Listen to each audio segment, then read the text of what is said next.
Ассалаумағалейкум қазақ елі, қайырлы таң түрк дүниесі.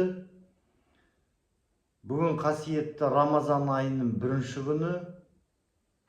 Барша мұсылман түрк әлемін осы қасиетті Рамазан айымен құттықтаймын. Менің Алаш YouTube каналының көрермендері, оларда қазақ, мұсылман, Құдайға шүкір, қасиетті ислам дініміз бар. Тіпті сол совет заманында дін жоқ деп 70 жыл насихат жүргізсе де, ата әжелеріміз бәрібір де осы қасиетті дінімізді шарттарын орындаған. Ата әжелеріміз ораза ұстаған. Енді мен өзімді бір бақытты қазақпын деп есептеймін де, өйткені сол қаймағы бұзылмаған қазақи ауылда туып өстім де. Ауылда 100% қазақ болдық. Бала кезімізден есімде, ораза біткенде айттық деп үйлерге кіріп, кімге кәмпит, кімге бақыр тиын, құрт беріп, соның бәрін көрдік. Енді сол заманда енді өзім Құдайға мұнда бір шүкіршілік етем да, ата әжелерім солай ораза ұстап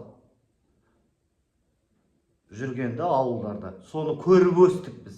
Сондықтан өзімізде өскесін, Құдайға шүкір.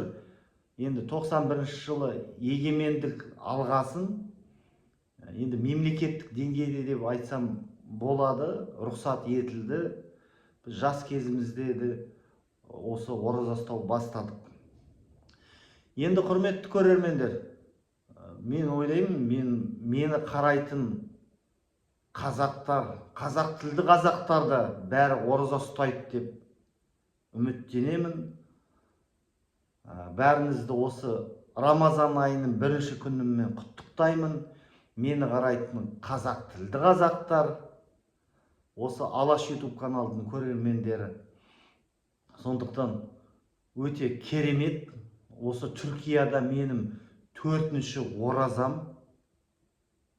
Өте өзімді басқа елде деп есептемеймін. Осы түрік достарым да айтты, аға, бұл сіздің топырағыңыз деп айтты.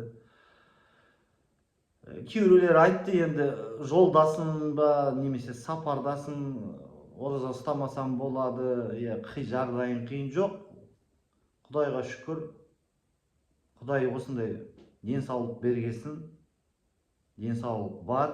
Денсаулық болғасын ораза ұстаймыз да. Бір өзіміздің нәпсімізді басамыз. Өте керемет ай.